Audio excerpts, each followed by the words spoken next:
The auctioneer's gavel cracked against the wooden podium like a gunshot, and Eleanor Bradford's hand shot up before she could talk herself out of it. Her heart hammering so hard she thought everyone in McGill, Nevada could hear it over the murmur of the spring crowd gathered in the town square that May morning in 1878. $500, she called out, her voice steadier than she felt, and the entire assembly turned to stare at her as if she had sprouted wings and announced she was flying to California. The auctioneer, a portly man named Hutchins with mutton chops that consumed half his face, blinked at her. "Miss, are you certain you are aware of what property you are bidding on, the Mathers place?" Eleanor said, lifting her chin. 700 acres with the main house, barn, and outbuildings. A ripple of laughter swept through the crowd. Someone behind her muttered something about foolish Eastern women who did not know a pile of kindling when they saw one. Eleanor's cheeks burned, but she kept her hand raised and her eyes on Hutchins. "The property is sold as is," Hutchins said carefully. "No improvements have been made in 5 years, and the previous owner passed without heirs to maintain it." "I understand." More laughter, louder now. A woman in a green dress whispered to her companion, loud enough for half the square to hear. "That place is nothing but rotted wood and broken dreams. What does she think she can do with it?" Hutchins looked around the crowd, his expression suggesting he expected someone with sense to intervene. When no other bids came, he sighed. "Going once, going twice." The gavel fell. "Sold to Miss Bradford for $500. Eleanor's knees went weak, but she forced herself to walk forward steadily to sign the papers. She had spent every penny she had saved from 3 years working as a seamstress in Philadelphia, plus the small inheritance her aunt had left her. $500 for a ranch that had once been worth 10 times that, according to the land office records she had studied until her eyes ached. The crowd dispersed, still chuckling, and Eleanor stood in the square holding the deed to a property she had only seen from the road. The clerk at the land office, a sympathetic man named Morrison, had warned her about the state of the buildings. But land was land, and 700 acres was 700 acres, and Eleanor had not come all the way to Nevada territory to play it safe. She walked back to the boarding house where she had been staying for the past week, the deed folded carefully in her reticule. Mrs. Hutchins, the auctioneer's wife who ran the establishment, looked at her with something between pity and amusement when she entered. "So you really bought it," Mrs. Hutchins said, setting down her knitting. "I did." "Child, that ranch has not had a lick of work done on it since old man Mathers died. The roof on the main house has more holes than shingles, the barn is half collapsed, and the fences are down across the entire property." She shook her head. "What are you planning to do out there all alone?" "Fix it," Eleanor said simply. Mrs. Hutchins made a sound that might have been a laugh or a sigh. "You will need help, serious help, men who know ranching and building. Then I will hire them." "With what money? You just spent everything on that land." It was true, and Eleanor had been turning the problem over in her mind since making her decision. "I will figure something out." "There is a man," Mrs. Hutchins said slowly. "Owen Abbott. He used to work for Mathers, knows that property better than anyone. Good with his hands, good with horses, knows cattle and building both. He has been doing odd jobs around town since Mathers died." "Why has he not been hired on at one of the other ranches?" Mrs. Hutchins hesitated. "He got into some trouble a few years back. Nothing violent, you understand." There was a dispute over a card game that turned ugly, and Owen broke another man's jaw defending a friend who was being cheated. The man he hit was the foreman at the biggest ranch in the valley, the Triple Crown. The owner, Silas Montgomery, made sure Owen could not get steady work anywhere in the region. "Owen stays on because his mother is buried here, and he is too stubborn to let Montgomery run him off. Eleanor absorbed this information. A man with a complicated past, who knew the property she had just bought, and could not find other work, sounded like someone who might be willing to take a risk on deferred payment. "Where can I find him?" "He has a room above the livery stable." "But Miss Bradford, you should know that taking him on will not win you any friends. Montgomery has influence in this town." "I did not come here to make friends," Eleanor said. "I came here to build a life." The livery stable smelled of hay and horses and leather. Familiar scents that reminded Eleanor of visiting her uncle's farm as a child before her parents had died, and she had been sent to live with her aunt in the city. She climbed the narrow stairs at the back of the building and knocked on the rough wooden door at the top. "It is open," came a voice from inside. Eleanor pushed the door open and stepped into a small, neat room. A narrow bed stood against one wall, a trunk at its foot. A table and chair occupied the opposite corner, and a shelf held a few books and a shaving kit. The man sitting at the table stood when she entered, surprise flickering across his face. He was tall, lean but broad-shouldered, with dark brown hair that needed cutting and eyes the color of creek water in summer, greenish-blue and clear. A few days' worth of stubble shadowed his jaw, and his clothes, while clean, had seen better days. He looked to be in his mid-20s, not much older than Eleanor's own 23 years. "Can I help you, miss?" he asked, his tone polite but wary. "Are you Owen Abbott?" "I am." "My name is Eleanor Bradford. I just bought the old Mathers place, and I need someone who knows the property to help me restore it." Owen's expression shifted from surprise to something more complex. "You are the one who bought it. The entire town thinks I am a fool. Are you?"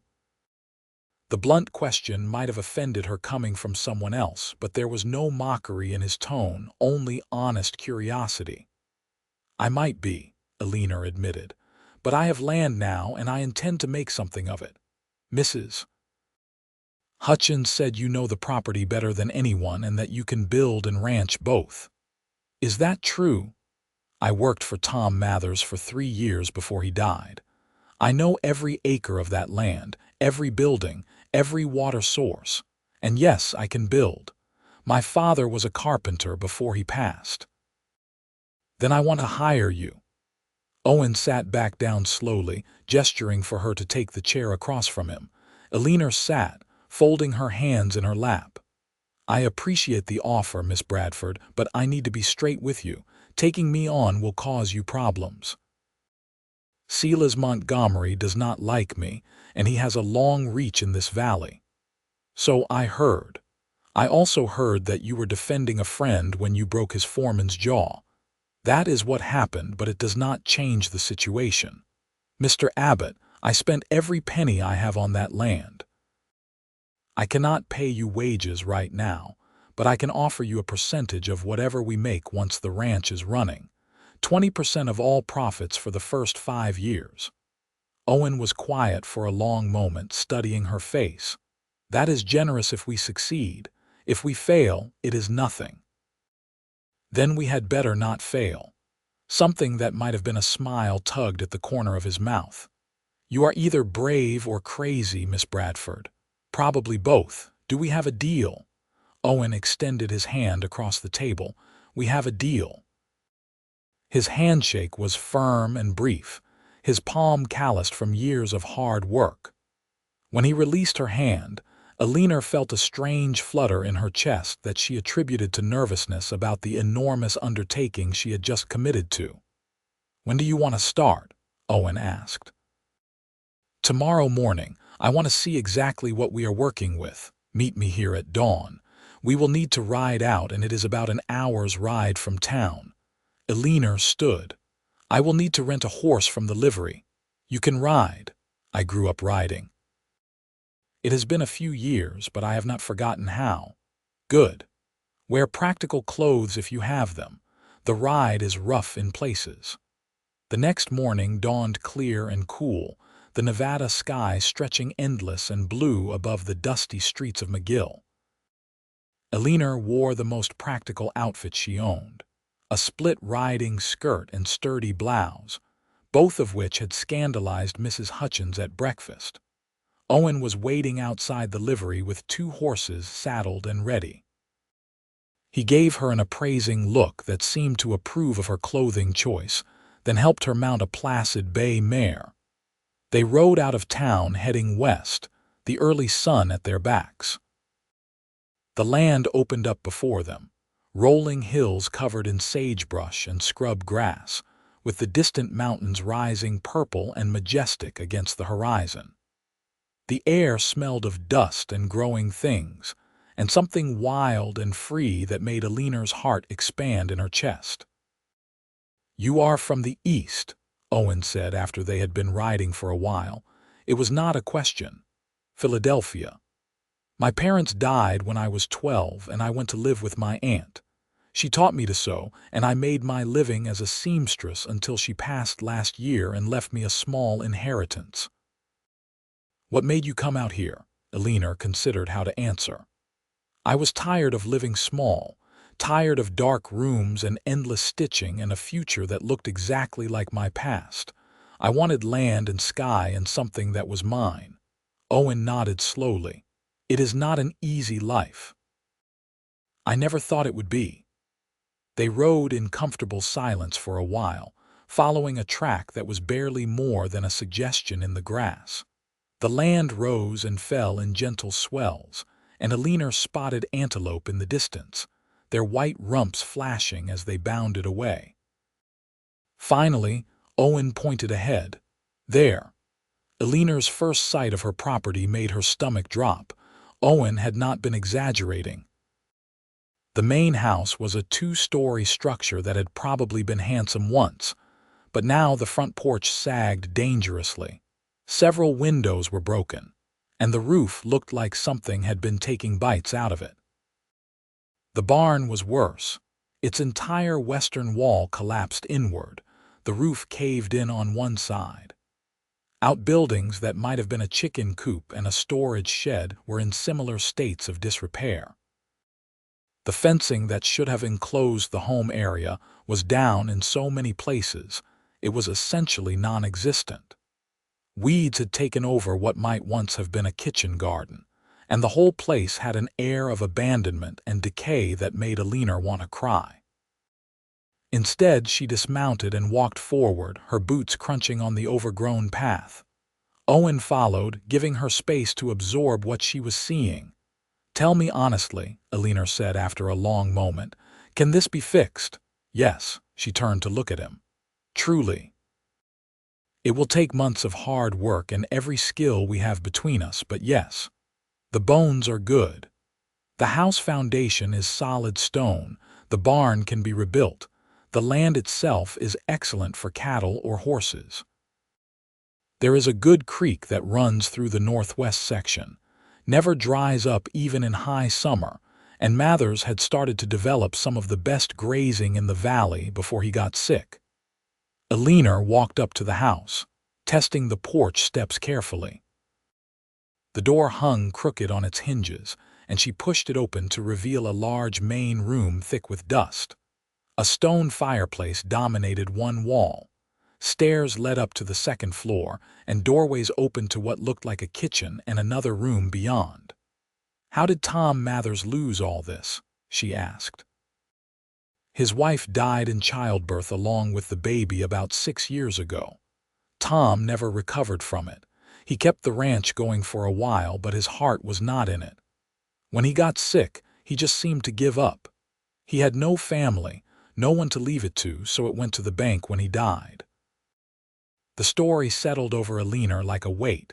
So much loss in this place, so much grief soaked into the walls. But maybe that meant it was ready for something new, something hopeful. She turned to Owen. "Where do we start?" Over the next weeks, Eleanor learned what hard work truly meant. They started with the house because she needed a place to live, and staying in town was eating into her non-existent funds. Owen showed her how to patch the roof, climbing up with sure movements while she handed up shingles they bought on credit from the lumber yard in town. The yard owner, a gruff man named Peterson, had been skeptical until Owen quietly vouched for Eleanor, saying she was good for the debt. Something in Owen's steady gaze must have convinced him, because Peterson agreed to extend credit with payment due after the fall cattle sale. They replaced broken windows with glass they salvaged from an abandoned cabin Owen knew about on the edge of the property.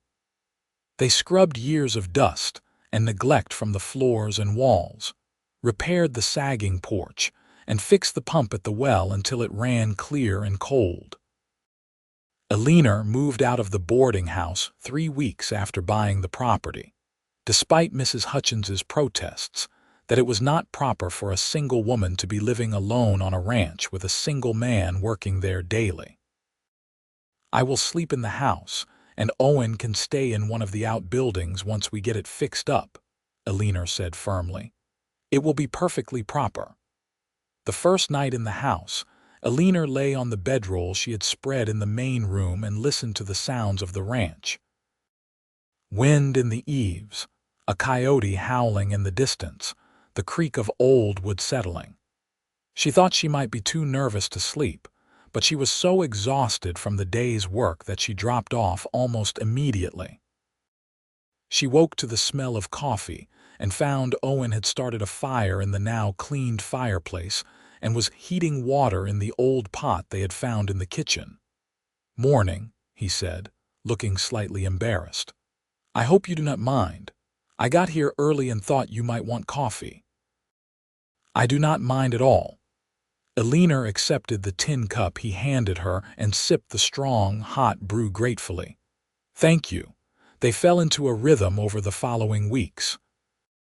Owen would arrive at dawn, and they would work until dark, breaking only for simple meals of bread and cheese and whatever dried meat they could afford.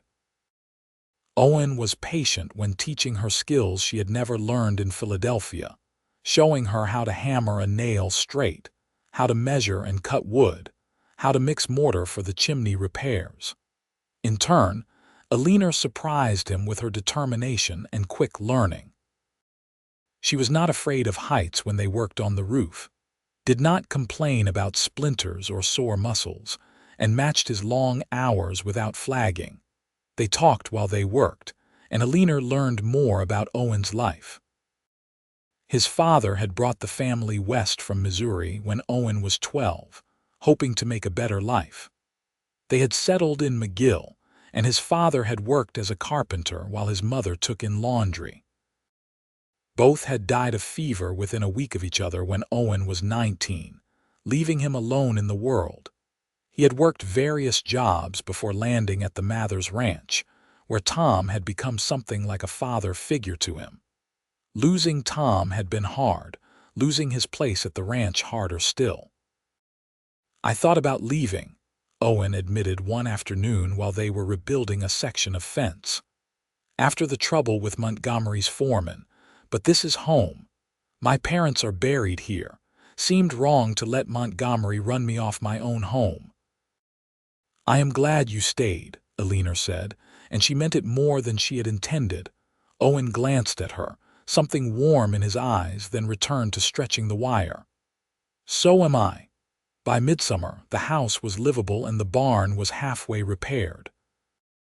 They had managed to reconstruct 3 of the 4 walls, and Owen thought they could have the roof back on before autumn if they kept up the pace.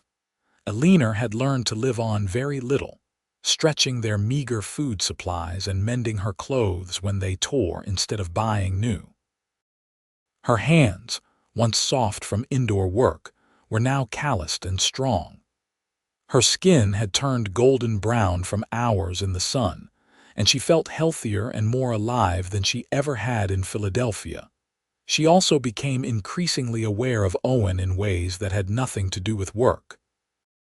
The way he moved with unconscious grace when handling tools or horses.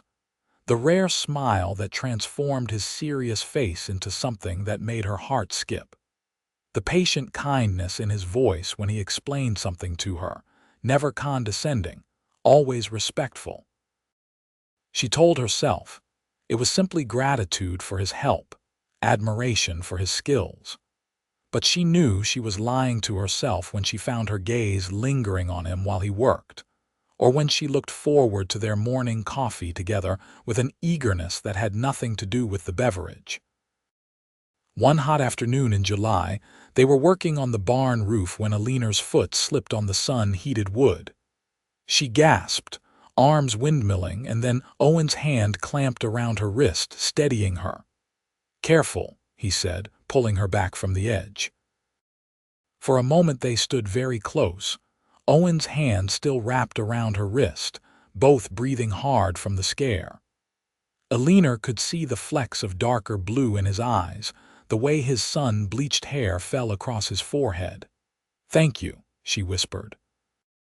Owen released her wrist slowly, but something had shifted between them, a charge in the air like before a lightning storm. They worked the rest of the day in a strange, tense silence that was not uncomfortable, but felt full of unspoken things. That night, after Owen had left for his room in town, which he still kept because Eleanor insisted on the propriety of him not staying on the property overnight yet, Eleanor sat on the newly repaired porch and tried to sort through her feelings. She cared for Owen, more than cared for him. The realization should have frightened her, but instead it felt right in a way nothing else in her life had for a very long time. The question was what, if anything, to do about it. The answer came in an unexpected way a week later, when Silas Montgomery rode onto the property with 3 of his men. Eleanor was working alone that morning, mending a fence line while Owen had gone into town for supplies. She looked up at the sound of hoofbeats and felt her stomach tighten at the sight of the 4 men approaching. Montgomery was an imposing figure, tall and broad with silver hair and a thick mustache. He sat his horse like a man who owned the world and expected it to acknowledge the fact. "Miss Bradford," he said, not bothering with pleasantries. "I am Silas Montgomery." "I know who you are, Mr. Montgomery." "Then you also know that I am the largest landowner in this valley. I have been buying up parcels for years, consolidating the range. The Mathers property should have come to me at auction, but you got in the way of that." Eleanor straightened, setting down her tools. "I made a legal bid and won. The property is mine. You overpaid for a heap of ruins and dry scrub. That is my concern, not yours." Montgomery's eyes narrowed. "I also hear you have hired Owen Abbott." "Mr. Abbott works for me, yes." "That man is trouble. I warned him to leave this valley, but he is too stubborn to take good advice. I am warning you the same. Sell me this property now for what you paid for it, take your $500 and go back east where you belong. This is no place for a woman alone." "I am not interested in selling, Mr. Montgomery. Now, if you will excuse me, I have work to do." She turned back to the fence, her heart pounding but her hands steady. She heard Montgomery's horse shift, and then his voice came again, harder now. "You are making a mistake, Miss Bradford. A serious mistake. This valley is not kind to people who do not know their place." "Then it is fortunate I am a quick learner," Eleanor said without turning around. There was a long silence, and then the sound of horses turning and leaving. Eleanor did not let herself shake until they were out of sight, and then she sank down onto the ground, her legs suddenly weak. Owen returned an hour later to find her still sitting by the fence. He took one look at her face and was off his horse in an instant. "What happened?" Eleanor told him about Montgomery's visit and threats. Owen's expression darkened with each word. "He has no right to threaten you," Owen said, his voice tight with anger. "This is your land, legally purchased. He is used to getting his way. He is used to people being afraid of him." Owen crouched down beside her. "Are you afraid, Eleanor?" It was the first time he had used her given name, and the sound of it in his voice made something warm bloom in her chest despite the fear still coursing through her. "Yes," she admitted, But I am not leaving. I have worked too hard for this. We have worked too hard, Owen corrected. And you are right. We are not leaving, but we need to be careful. Montgomery plays rough, and he has the money and men to cause real problems. What should we do? Keep working, keep building. Get the ranch operational as fast as we can.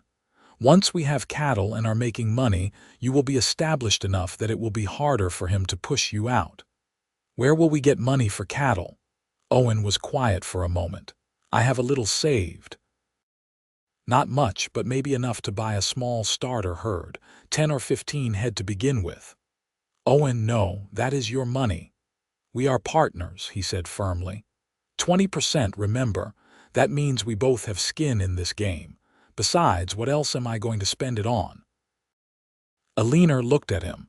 This man who had believed in her when no one else did, who worked from dawn to dusk helping her build a dream that had not been his to begin with.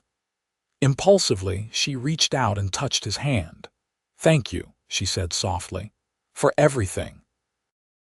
Owen turned his hand over, his fingers curling around hers.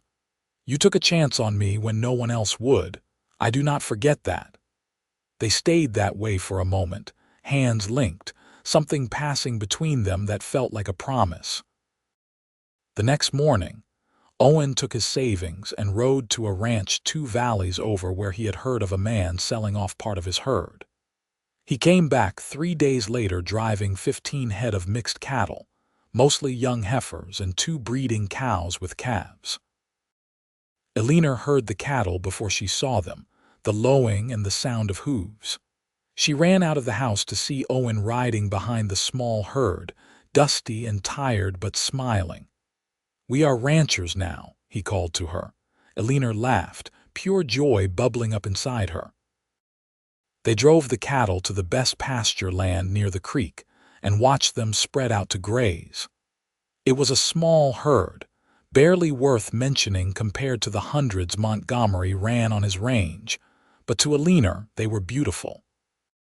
That night, Owen stayed for supper, and they ate beans and cornbread at the rough table in the kitchen. The evening light slanted through the clean windows, turning everything golden, and Eleanor felt something settle in her chest, a sense of rightness and home. The barn should be finished in another month, Owen said. Then we need to rebuild the outbuildings and get the rest of the fencing up before winter. We can manage with what we have for now, but by next spring, we should think about expanding the herd.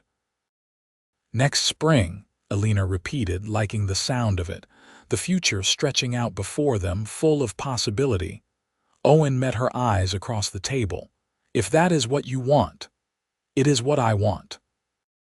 She hesitated, then added, I want you to move into one of the outbuildings once they are rebuilt. It does not make sense for you to ride back and forth to town every day, and you should be here with the cattle. What about propriety? Propriety does not seem to matter much out here. And Mrs. Hutchins can disapprove all she wants from town. Owen smiled. All right. When the bunkhouse is ready, I will move in. They worked through the rest of summer and into fall with a new urgency, knowing winter would make outdoor work difficult. The barn was completed, solid and strong, ready to shelter the horses and provide storage for hay.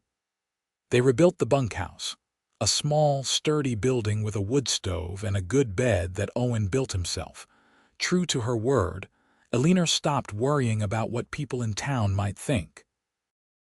Owen moved his few belongings from his room above the livery, and Eleanor found that having him on the property made her feel safer, and if she was honest, happier. They fell into an easy domesticity that felt natural.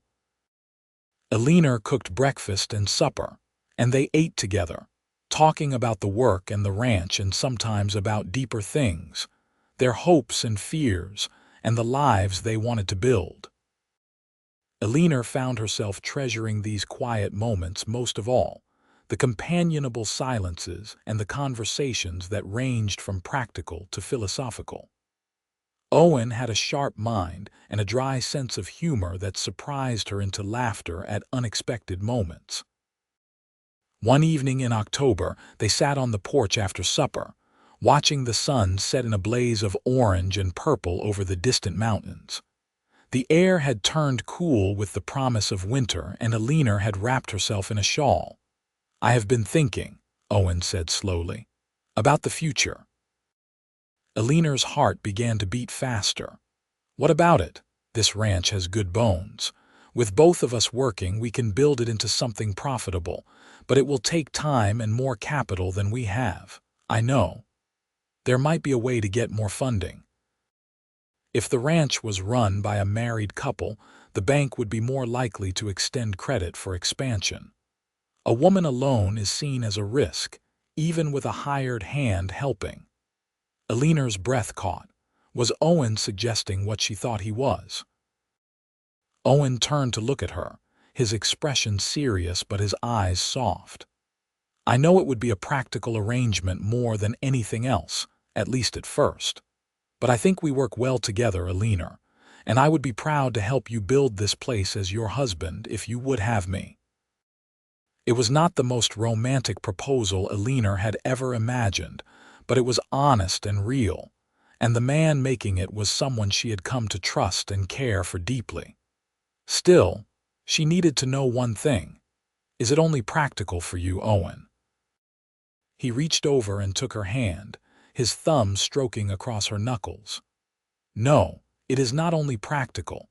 I have come to care for you more than I probably should. You are the bravest, most determined person I have ever met, and working beside you these past months has been the happiest I have been since before my parents died. I want to build this ranch with you, Eleanor, but more than that, I want to build a life with you." Eleanor felt tears prick her eyes. "I care for you too. I think I started to fall for you that first day on the barn roof, if I am honest.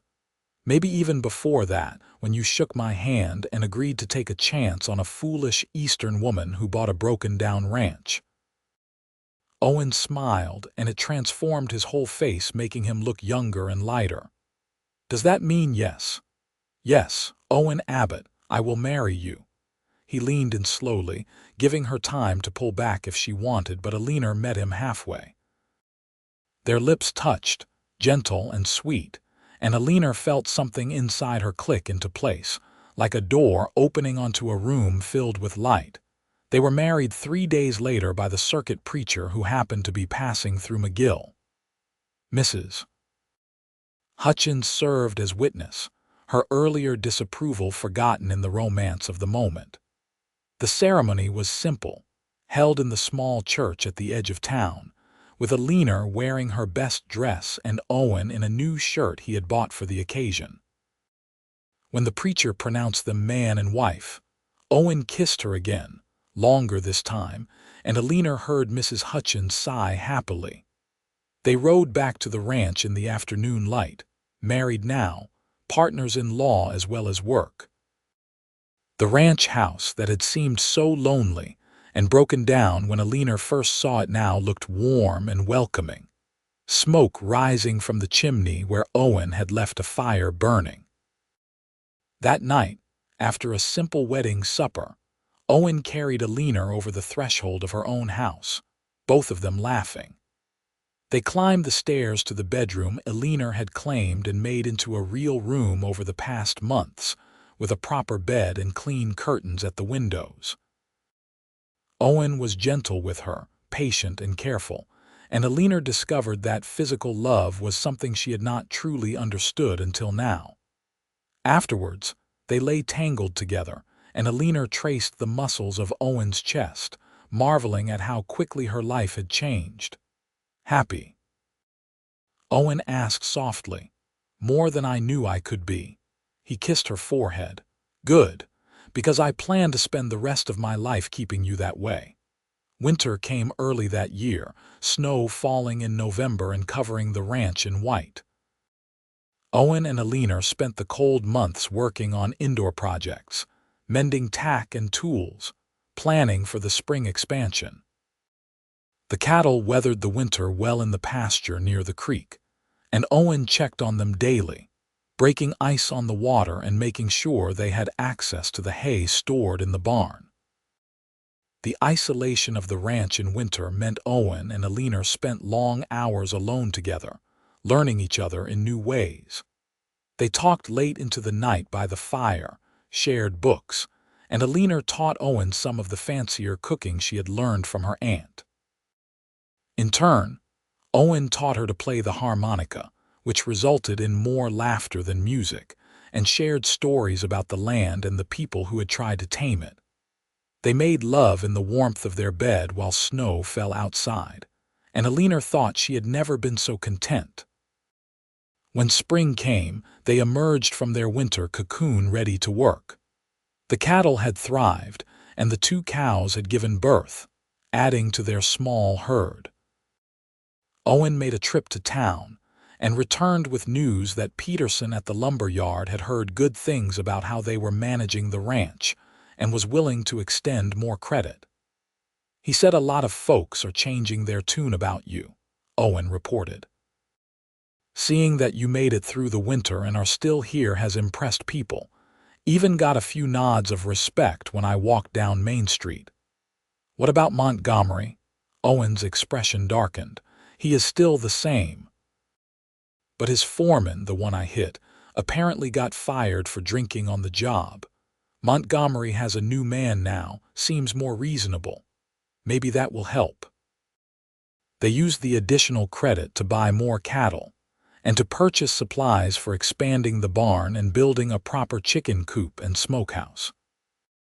Eleanor started a vegetable garden in the spot where Tom Mathers's wife had once grown her own, and found joy in the simple act of coaxing life from the soil. By midsummer, the ranch was starting to look prosperous. The herd had grown to 30 head, the buildings were all in good repair, and the fencing was complete around the main pastures. Owen had even managed to start breaking a few wild horses he had captured on the far end of their property, with an eye toward selling them for additional income. One afternoon in August, Eleanor was weeding the garden when she heard horses approaching. She looked up, shading her eyes, and felt a jolt of concern when she recognized Montgomery at the head of a group of riders. Owen appeared from the barn, his hand resting on the gun he now wore when working the range. It was a necessary tool in country where coyotes and the occasional mountain lion posed threats, but Eleanor knew it also served as a reminder that they could defend themselves if needed. Montgomery reined in his horse, looking around the ranch with an expression that might have been surprise or grudging respect. "Abbott, Mrs. Abbott," he said, acknowledging the marriage. "Mr. Montgomery," Owen replied evenly. "I heard you folks have done well with this place.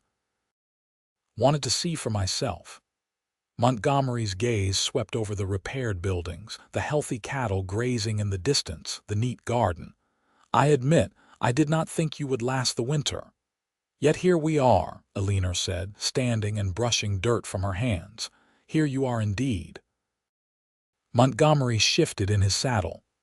"I came to make you an offer. I will buy this property from you for twice what you paid for it, $1,000. That is a fair profit for a year's work." "The ranch is not for sale," Eleanor said immediately. "Be reasonable, Mrs. Abbott. $1,000 is more money than you are likely to make in 5 years of ranching, and that is if you are lucky. Take the offer. You have proven you are not quitters. No shame in selling now and moving on to something easier." Owen moved to stand beside Eleanor, his presence solid and reassuring. "My wife said the ranch is not for sale. We are not interested in your money, Montgomery." Something cold flashed in Montgomery's eyes. "I have been trying to consolidate this valley for 10 years. Your property sits right in the middle of what should be my range. I will get it eventually, one way or another." "Is that a threat?" Owen asked quietly. "It is a fact. You would be wise to take my offer while it is still friendly." And you would be wise to accept that not everything in this valley is yours for the taking, Eleanor said, surprised by the steel in her own voice. This is our home, Mr. Montgomery. We are not leaving. Montgomery stared at her for a long moment, then nodded slowly. I can respect stubbornness, even if it is foolish, but do not say I did not warn you when things get difficult. He wheeled his horse around and rode off, his men following. Eleanor waited until they were out of sight before letting out a shaky breath. He is not going to give up, she said. No, he is not, Owen agreed. But neither are we. Come on, let us get back to work. The rest of the summer passed without incident, and Eleanor began to hope that perhaps Montgomery had decided to leave them alone. They sold some of the horses. Owen had broken at the fall livestock auction in town and got a good price, enough to pay off their debt at the lumber yard and still have money left over for supplies. The respect Owen had mentioned seeing in town seemed to grow. People who had laughed at Eleanor at the auction now nodded to her on the street. The shopkeepers were friendly, and more than one person complimented them on what they had done with the old Mathers place. In October, Eleanor realized she was pregnant. She told Owen one evening after supper, her heart racing with a mixture of joy and nervousness. Owen's face went through a series of emotions: shock, wonder, and then pure happiness. He picked her up and spun her around, then immediately set her down carefully as if she might break. "Are you sure?" he asked.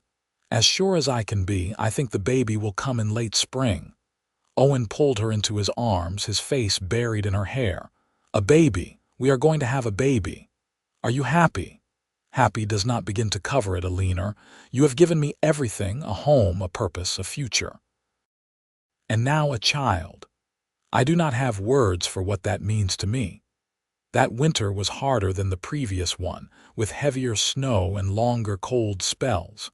Eleanor's pregnancy progressed, and while she remained healthy and strong, Owen became increasingly protective, insisting she not overwork herself. They spent the winter preparing for the baby, with Owen building a beautiful cradle from oak wood and Eleanor sewing tiny clothes and blankets. Despite the difficulties of winter and the isolation, it was a happy time, full of anticipation and planning. Their son was born on a rainy April morning, delivered with the help of Mrs. Hutchins, who had agreed to come stay at the ranch for the last weeks of Eleanor's pregnancy. The labor was long and difficult, and Owen paced outside the bedroom door until Mrs.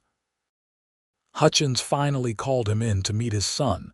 The baby was red-faced and squalling, perfect in every way. Owen held him with shaking hands, his eyes wet with tears. "What should we name him?" Eleanor asked, exhausted but happy. "What about Thomas?" "For Tom Mathers, who gave us this place in a way." Eleanor smiled. "Thomas Owen Abbott. That sounds just right."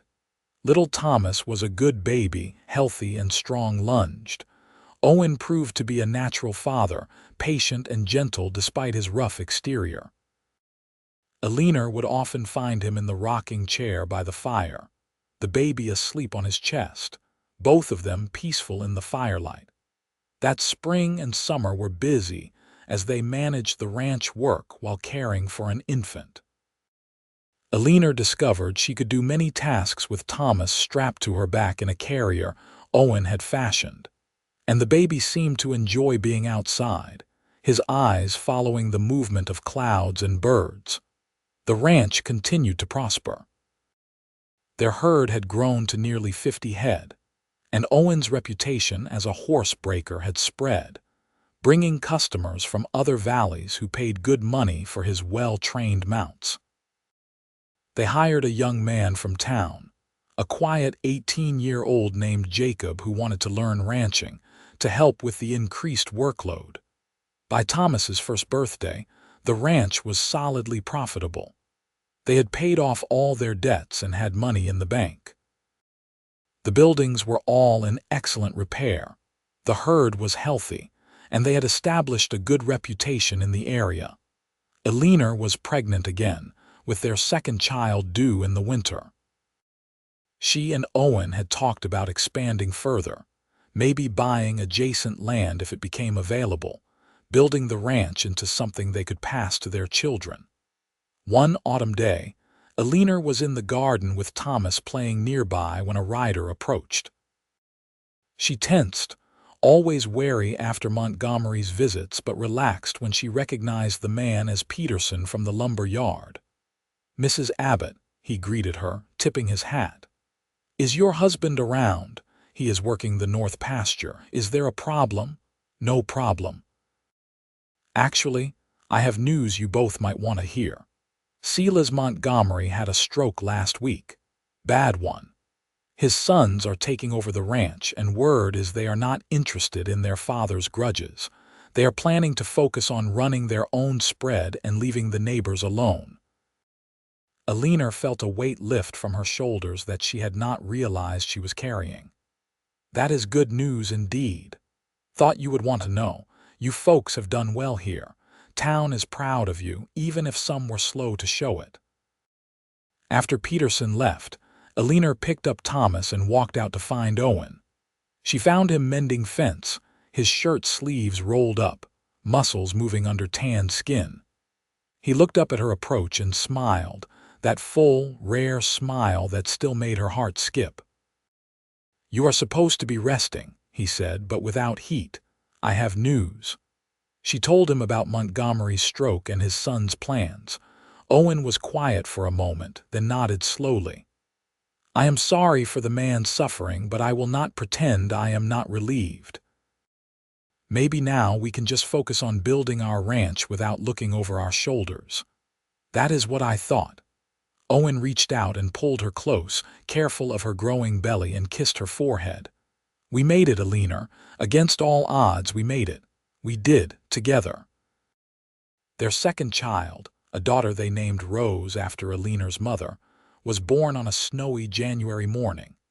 She was smaller than Thomas had been, but just as healthy, with Owen's blue-green eyes and Eleanor's dark hair. With 2 children and a growing ranch, life became busier but also richer.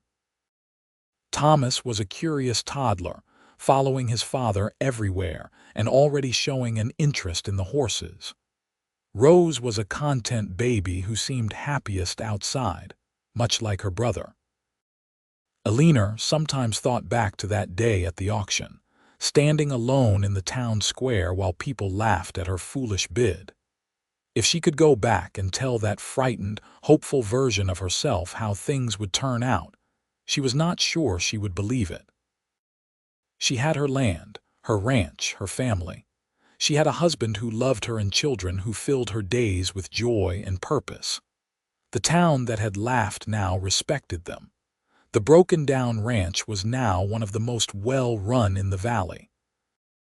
5 years after that first auction, true to their agreement, Owen's 20% partnership officially ended, and they restructured as equal owners of the ranch. Not that it mattered much, as they had always considered everything jointly theirs, but they went to the land office and made it legal. That night, they celebrated with a special dinner, and after the children were asleep, they sat on the porch in the cool spring evening, much as they had on the night Owen first proposed. "You ever regret it?" Eleanor asked. "Taking that chance on the crazy Eastern woman who bought a wreck?" Owen laughed, the sound warm and genuine. "Not for a single moment. You were the best risk I ever took, Eleanor Abbott. And you were the best help I could have asked for. I could not have done any of this without you. We make a good team, the best team." They sat in comfortable silence, looking out over their land. The house glowed with lamplight behind them, solid and warm. The barn stood strong against the darkening sky. In the distance, their cattle grazed peacefully. Everything they had built together, everything they had fought for and earned. "I love you," Eleanor said softly. She said it often now, but it never felt like too much. "I love you too," Owen replied, pulling her close. More than I thought I could love anything. You and our children and this ranch, this life we built. It is more than I ever dreamed of having." Years continued to pass, each bringing new challenges and new joys. They had 2 more children, another son they named James and a daughter they called Margaret. The ranch grew to over 100 head of cattle, and Owen's horse operation became known throughout the territory. Thomas grew into a capable young man who loved the ranch as much as his parents did. Rose showed a talent for working with the younger horses, gentle and patient in ways that made them trust her immediately. James and Margaret were still young, but already showing signs of inheriting their parents' determination and love of the land. Eleanor taught all the children to read and write, using books ordered from back east and spending evenings around the kitchen table with lessons. Owen taught them to ride and rope, to respect the land and the animals, to work hard and keep their word. The ranch that the town had laughed at became one of the most successful in the region. Other ranchers came to Owen for advice on horse training, and Eleanor became known for the quality of the cattle they raised. They hired more help as needed but kept the operation family-focused, believing that the ranch was not just their livelihood but their legacy. Silas Montgomery died when Thomas was 10, and his sons, true to the word Peterson had brought years ago, proved to be good neighbors. They even bought horses from Owen a few times and always paid fair prices. McGill grew from a small town into a more established community. The territory moved toward statehood, and everyone talked about the changes coming. But through it all, the Abbott Ranch remained steady, a testament to what could be built with determination, hard work, and love. On their 20th wedding anniversary, Owen surprised Eleanor by taking her back to the spot where the auction had been held all those years ago. The town square had been updated, with new buildings and paved streets, but the basic layout was the same. "I wanted to bring you back here," Owen said, "to where it all started. Do you remember what you were feeling that day?" "I was terrified," Eleanor admitted. "Convinced I was making a huge mistake but too stubborn to back down." "I am glad you were stubborn. That stubbornness changed both our lives. It brought us together. It did more than that. It gave us a purpose, a home, a family. Everything we have came from your courage that day and every day since." Eleanor leaned against her husband, this man who had helped her build not just a ranch but a whole life. "We built it together. That is what matters. Not where we started, but what we made of it." They stood there for a while, remembering, then walked back to where their wagon was waiting. Thomas was watching over things at the ranch with the other children, old enough now at 20 to be trusted with the responsibility. The ride home was peaceful, the late October sun turning the landscape golden. As they crested the final hill and the ranch came into view, Eleanor felt the same sense of rightness she had felt all those years ago, despite the broken buildings and overgrown weeds. This was home. This was where she belonged. And she had built it with the man beside her, the man who had taken a chance on her dreams and made them his own. The ranch house lights were on, smoke curling from the chimney, welcoming them home. Their children would be inside preparing supper, arguing and laughing the way siblings did. The barn was full of horses and cattle, the pastures rich and green from fall rains. Everything they had worked for, everything they had built together, spread out before them in the fading light. The town had laughed when she bid on the broken-down ranch, but the cowboy had helped her rebuild. Together, they had created something that would last, something they could pass to their children and their children's children. As Owen helped her down from the wagon and they walked hand in hand toward their home, Eleanor thought about that frightened young woman standing alone at an auction, hand raised despite the laughter. She wished she could tell her that every moment of fear, every ache and blister, Every struggle would be worth it. She wished she could tell her about the love she would find, the family she would build, the life she would create out of nothing but determination and hope, and 700 acres of Nevada scrubland. But maybe that young woman had known, deep down. Maybe that was why she had raised her hand in the first place. Inside the house, Rose was setting the table while Margaret helped with the cooking. James was bringing in firewood, and Thomas was checking over the account books the way Owen had taught him. They all looked up when their parents entered, and the welcoming smiles on their faces were better than any treasure. This was what Eleanor had been searching for when she left Philadelphia all those years ago. Not just land or independence or a ranch, but this, family and love and belonging. A place that was truly hers, built by her own hands with a partner who believed in her dreams as much as his own. That night, after supper and after the children had gone to bed, Eleanor and Owen sat by the fire as they had done countless times over the years. Owen pulled out his harmonica and played a slow, sweet melody while Eleanor worked on mending a shirt. "Happy anniversary," Owen said when he finished the song. "Happy anniversary, 20 years, and hopefully at least 20 more." "At least," Eleanor agreed, setting down her mending to move closer to him. Owen wrapped his arm around her, and they sat together watching the fire, comfortable in the silence of long companionship. Outside, the wind moved through the valley, carrying the scent of sage and grass and home. The town that laughed had long since stopped laughing. The broken-down ranch was now a thriving operation. The unlikely partnership forged in desperation, and hope had become a love that had weathered 20 years and would weather 20 more. Eleanor closed her eyes and listened to Owen's heartbeat, steady and strong, and thought about all the moments that had led them here. The auction where she had been so afraid, the first day seeing the ranch in all its dilapidation, the first time Owen had smiled at her, the first kiss. Their wedding, the birth of each child, 1,000 small moments and 100 large ones, all woven together into the fabric of a life well lived. "What are you thinking about?" Owen asked softly. "Everything. How lucky we were to find each other. Luck had nothing to do with it. You were brave enough to take a chance, and I was smart enough to take it with you. We were both brave, and both lucky." Owen kissed the top of her head. "I will give you that."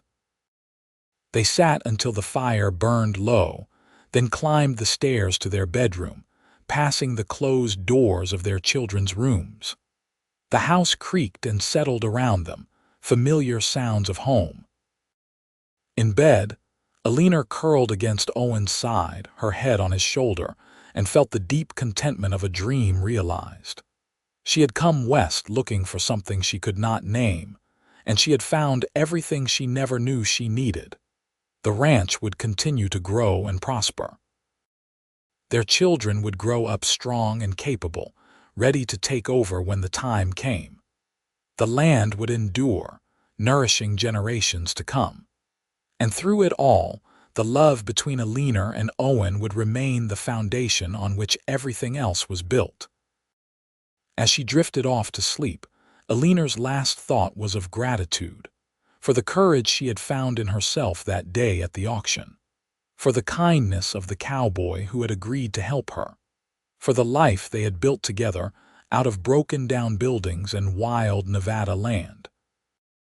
The town had laughed, but Eleanor had the last laugh, and it was sweeter than she ever could have imagined.